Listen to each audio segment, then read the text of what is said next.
우리 정치 한 달 앞을 내다보는 시간입니다. 월간 박지원 편 오늘 준비되어 있습니다. 박지원 의원 어서 오십시오. 주간 박지원 편입니다. 요즘 CBS 김현정 뉴스소가 네. 가장 청취율도 높지만은 포탈의 전부 여기 뉴스예요. 아 그래요? 네. 그러니까 오늘 저한테 여러 가지를 질문하세요. 시간 닿는 데까지 제가 여러 가지 질문 좀 다양하게 해볼게요. 그제가 6.25였잖아요. 그렇죠. 6.25였어요. 6.25를 맞아서 두 가지 정도 새로운 현안이 떠올랐는데 거기부터 가겠습니다. 하나는 서울시 얘기입니다. 오세훈 서울시장이 6.25를 맞아서 프랑스 파리의 개선문처럼 우리 광화문 광장에도 뭔가 국가 상징 공간을 만들어보자 하면서 100m 높이의 대형 태극기 그리고 그 앞에 호국 영웅 추모 공간 이름이 이제 뭐 꺼지지 않은 불꽃 이런 공간을 만든다고 해요. 조감도까지 나왔습니다. 저희가 지금 보여드릴게요. 이렇게 조감도까지 나온 상황. 예산은 한 110억 원 정도 지금 추산하고 있고요. 이거 어떻게 보십니까? 저는 평양시장이 발표하는 걸로 알았어요.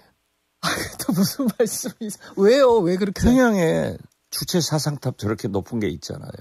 그래서 극우 대통령이 나오니까 오세훈 시장이 홍준표 대구시장은 존재감을 확인시키고 있는데 존재감이 없어요. 그러니까 저렇게 평양시장을 벤치마킹해서 저런 조형물을 만든다 이렇게 생각하는데 저는 오세훈 시장이 대통령 후보가 되고 싶으면은 뉴욕시장, 도쿄도 지사를 벤치마킹 해야지 이게 무슨 대한민국이 평양이에요?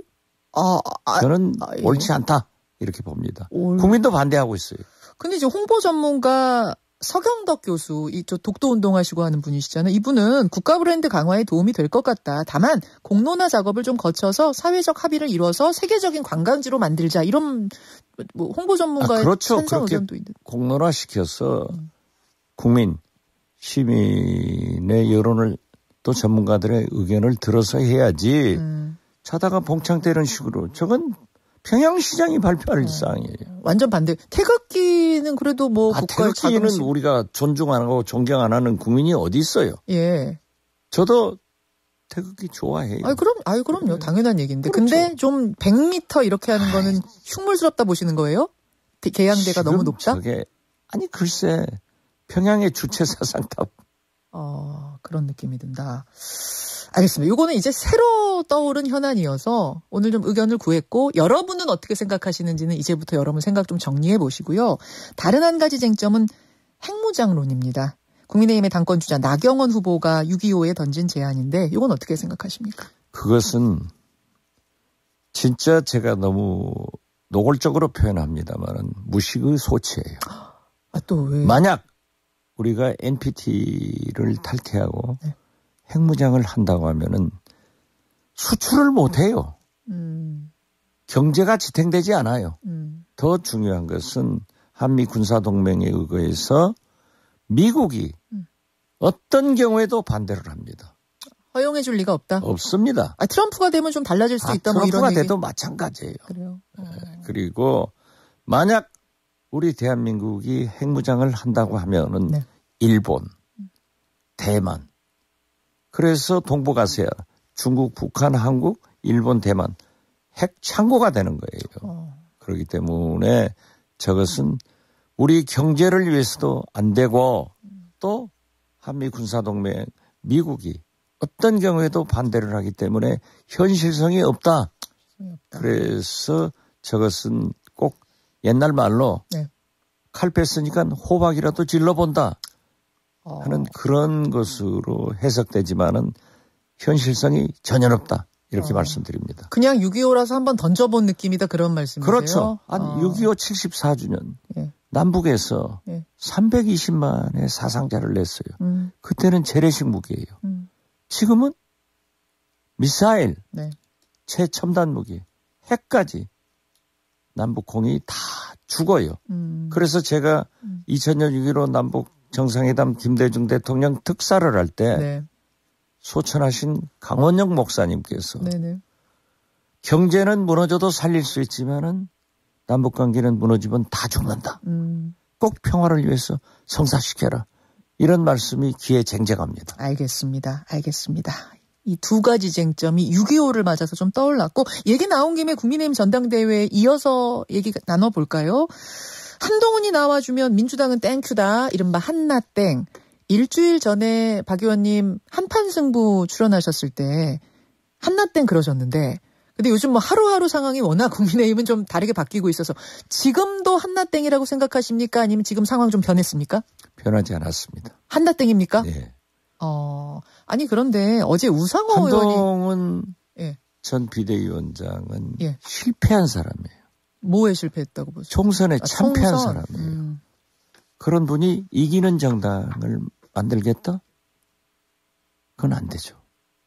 그리고 지금 저는 국민의힘 내에서 약간의 지지를 받고 있지만은 결국 윤석열 대통령 비윤의 길을 가고 갈등을 가지고 가고 민심을 쫓아가는 것은 잘하고 있다고 봐요.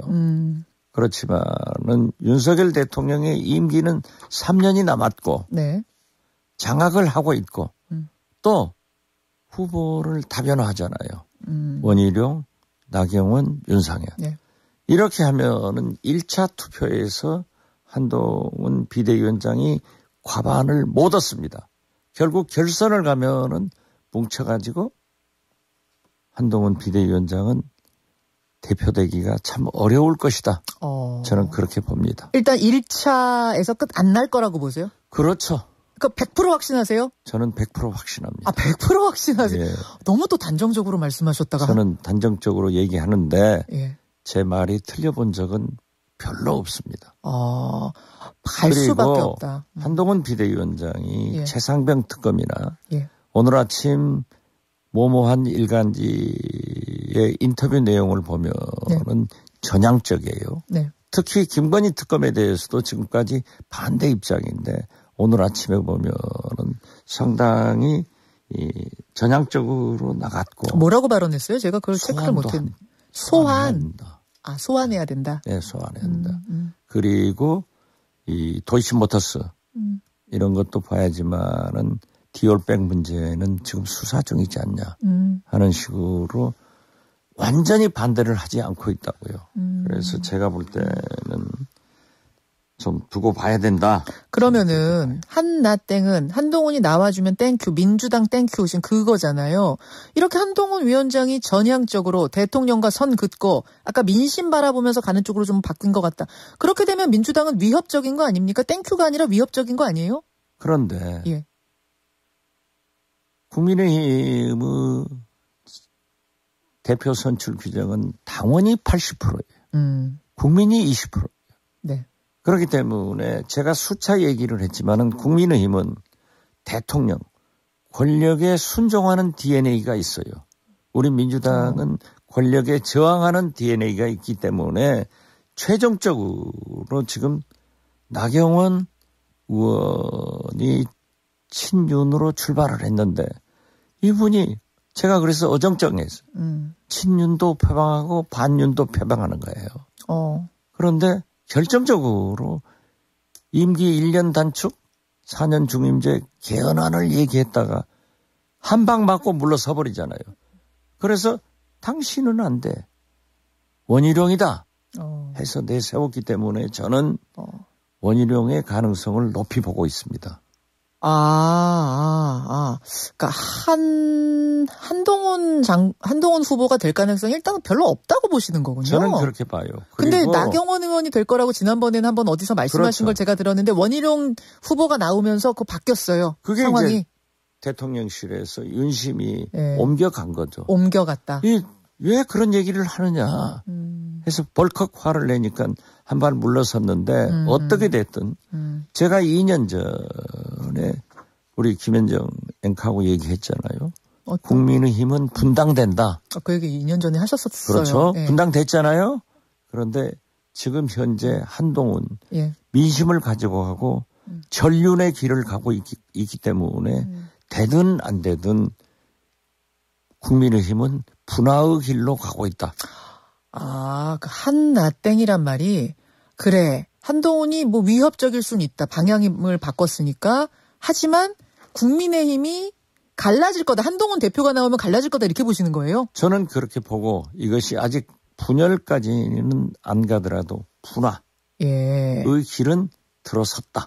그렇게 봅니다. 안 그래도 윤상현 의원이 한동훈 후보가 대표되면은 대통령이 탈당할 거야. 그런 얘기를 하셨던데 그렇게 보시는 거예요? 우리 민주당에서도 굉장히 조심스럽게 얘기하는 대통령의 탈당, 탄핵 문제에 대해서 국민의힘 후보들이 자연스럽게 나오고 있는 거예요.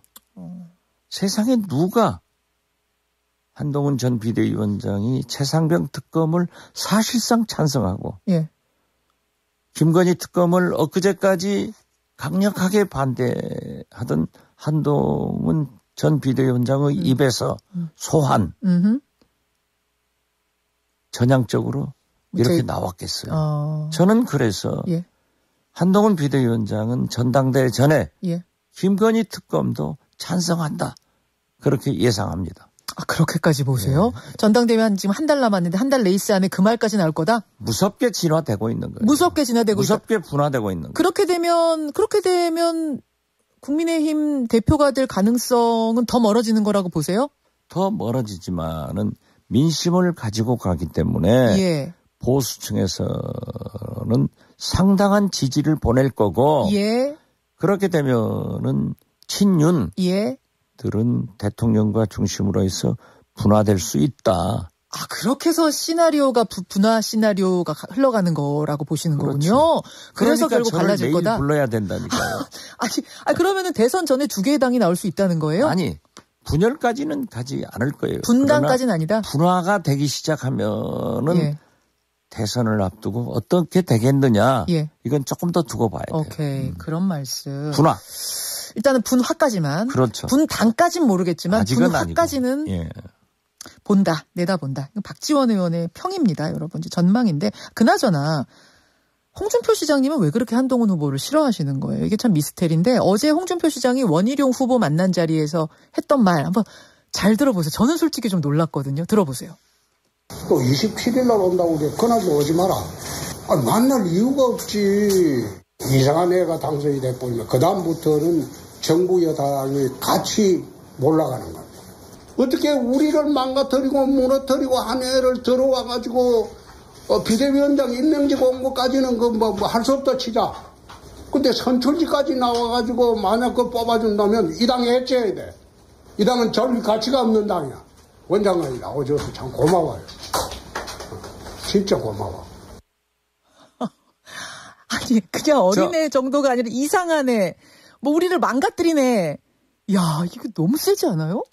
홍준표 시장의 저 발언을 잘 들어보면은 윤석열 대통령은 절대 타치하지 않잖아요. 비대위원장을 임명한 게 누구예요? 윤석열 대통령이요. 비대위원장이 잘못했다고 비난하는 것은 하면서 그러면 비대위원장을 잘못 임명했다라고 지적을 해야 되는데 그건 할 수 없다 하더라도 저 애들이 하고 하잖아요. 저 보통 분이 아니에요. 그러니까 홍준표 시장은 손가락이 바빴는데 이제 전당대회를 앞두고 입까지 바쁜 거예요. 여기를 의식해서 오세훈 서울시장이 내놓은 게 꾀를 내도 죽을 꾀를 내놓은 거예요. 아, 태극기가 그래서 나왔다? 태극기 나온 거예요. 경쟁 의식에서 나온 거예요? 그렇죠. 그렇게 또 흘러간. 아니 근데 홍 시장님은 뭘 저렇게까지 싫어하실까? 왜냐면 같은 당인데 당의 대선배가 후배 정치인한테 저렇게 대놓고 디스하는 걸 그것도 줄기차게 하는 걸 저는 본 적이 없어요. 왜 그렇게 싫어하신다고 보세요? 해석을? 대통령 후보에 홍준표 시장은 목표를 두고 있잖아요. 일단 가장 강한 한동훈을 제거하는 거예요. 가장 강력한 경쟁자. 경쟁자. 너무 대놓고 저러시면은 이게 효과가 있을까요? 이해하는 국민들이 많잖아요. 특히 TK들이 윤석열 대통령에 대해서 저런 민심이 작용하고 있으니까 그걸 무마시키기 위해서 원희룡 장관을 당선시키기 위해서 6.25 날 윤석열 대통령 네 분이 대구를 가잖아요. 이런 것들이 다 얽혀 있다. 오케이. 저는 그렇게 봅니다.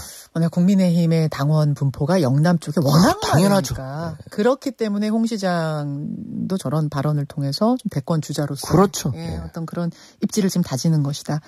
그나저나 국민의힘 전당대회는 뭐 흥행에 지금 이러나 저러나 대성공 느낌인데 민주당 전당대회는 8월 18일로 날짜만 정해졌지 나오겠다는 주자가 없어요. 이재명 대표 외에는 없어요. 좀 걱정 안 되세요? 저도 예. 걱정했습니다. 그래서 솔직히 총선의 결과를 보고 저도 대표를 한번 나와 볼까 하고 사무실을 가지고 있었어요. 아, 생각하셨어요? 그렇죠. 나가시죠. 왜요? 그런데 제가 맨 먼저 총선 승리 후에 이재명 대표가 연임해야 된다 하는 얘기를 한 것은 첫째, 이재명 대표가 총선을 압도적 승리로 이끈 리더십을 국민들이 다시 인정을 했어요. 두 번째, 민주당의 절체절명의 목표는 정권교체로 윤석열, 김건희 검찰 정권을 종식하는 겁니다. 그런데 2년이 넘도록 윤석열 정권에서 차기 대통령 후보로 가장 압도적 지지를 받고 있는 것은 이재명이에요. 김대중 대통령도 정치인은 국민 지지받는 일을 해야 된다. 그런다고 하면은 저는 이재명 대표가 당 대표로 연임해서 우리 당을 때로는 강하게 또 이재명 대표가 연임되면은 약간 중도로 이재명 대표가 좀 외연 확대를 위해서 옮겨갈 그런 여유를 가질 것이다 해서 저는 접었어요. 그래서 복덕방에다 제 사무실을 내놔버렸어요. 제가 그렇게 바보가 아니에요. 그래서 알겠는데, 지금 현재로서 민주당에서는 나올 사람이 없다. 없어요? 예. 제가 하나 좀 추천하신다면 누구 하시겠습니까? 질문 드리려고 하는데. 추천할 사람 없어요. 추천할 사람 없어요? 없어요. 그러면 그냥 찬반 투표처럼 추대하는 형식으로 가도 뭐 보기에 괜찮겠습니까? 민주당에 허경영이 없어요. 허경영이 없다는 게 무슨 말씀이세요? 허경영 후보는 그냥 나오고 보잖아요.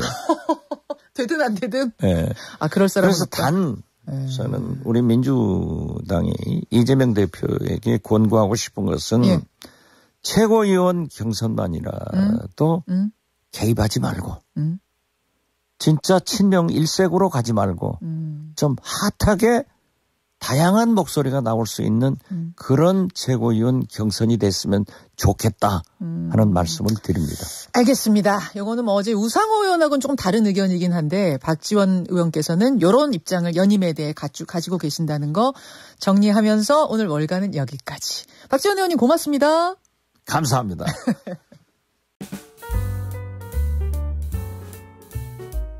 김현정의 뉴스쇼는 시청자 여러분의 참여를 기다립니다. 구독과 좋아요, 댓글 잊지 않으셨죠? 알림 설정을 해두시면 평일 아침 7시 10분 실시간 라이브도 참여하실 수 있습니다.